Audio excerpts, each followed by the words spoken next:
आइए साखी श्रवण करते हैं कबीर जी का निधन। कहे कबीर एक कह कर करना, गुरमुख होए बहुर नहीं मरना। कबीर जी प्रभु के अनन्य भक्त थे। प्रभु ने अपने भक्त की महिमा करवाकर उसे अपने पास बुला लिया था। परमात्मा की तरफ से जितना समय नश्वर संसार में रहने के लिए मिला था, वह सारा समाप्त हो गया। कबीर जी की मृत्यु के अंतिम क्षण निकट थे। चारों तरफ खबरें पहुंच गईं कि भक्त कबीर जी तैयार हैं। इस नश्वर संसार को छोड़कर वह अपने राम के पास जा रहे हैं। जिस राम को याद करते हुए उनकी जिह्वा नहीं थकती थी। कबीर जी ने जब श्रद्धालुओं को कह दिया कि वह प्रभु के पास जा रहे हैं, इस बात पर झगड़ा होने लगा। लड़ाई का खतरा पैदा हो गया। हिंदू कहने लगे कबीर हमारा है, यह हिंदू है, हम दाह संस्कार करेंगे, रस्म क्रिया होगी। पर मुसलमान शोर मचाने लगे कि कबीर मुसलमान हैं, इनको धरती में दफनाकर इनकी याद में एक शाही मकबरा बनाया जाएगा, वह वली है।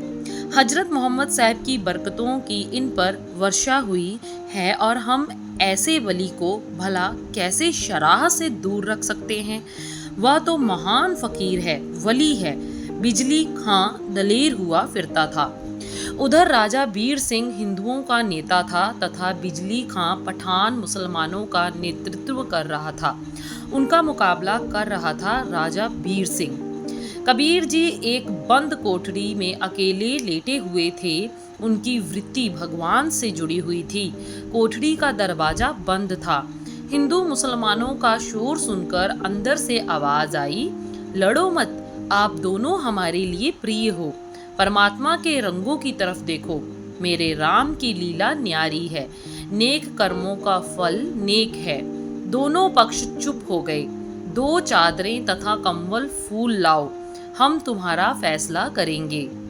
सफेद चादरें मंगवाकर शिष्यों ने कबीर जी को अंदर पकड़ा दी। 1 घंटे के बाद राम राम की धुन आनी बंद हो गई। लोगों ने कहा, भाई अंदर देखो। जब कोठरी का दरवाजा खोला तो धर्मदास, मुख्य शिष्य बीर सिंह तथा बिजली खां पठान अंदर थे। अंदर झांक कर देखा तो वे हैरानी से विस्माद में डूब गए। दोनों चादरें पड़ी थी। उन चादरों के नीचे तथा ऊपर कम्बल के फूल पड़े थे, पर कबीर जी की पंचभूतक देह अलोप थी। एक दूसरे के मुंह की तरफ देखते तथा राम नाम सत्य है, राम राम कहते हुए सभी बाहर आ गए। एक चादर बिजली खां पठान ने उठा ली तथा दूसरी राजा बीर सिंह ने। मुसलमानों वाली चादर का क्या हुआ, यह कुछ पता नहीं, पर हिंदुओं ने काशी में कबीर जी की यादगार तैयार की जो अभी तक कायम है। कबीर जी के ज्योति ज्योत समाने का समय 1575 विक्रमी है, पर भक्ति के कारण कबीर जी का नाम आज तक जीवित है।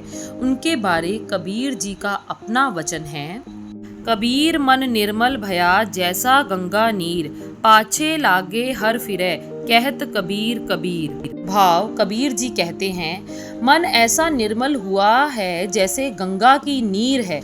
वही परमात्मा जिसको लोग ढूंढते हैं, वह कबीर जी के पीछे पीछे फिरता था। कबीर जी का वचन है, 5 नारद के मिटवे फूटे, कहो कबीर गुर कृपा छूटे। तो यह थी संत कबीर जी के जीवन की साखियाँ। आप सभी इनका श्रवण करें, अपने जीवन को सफला बनाएं। धन्यवाद।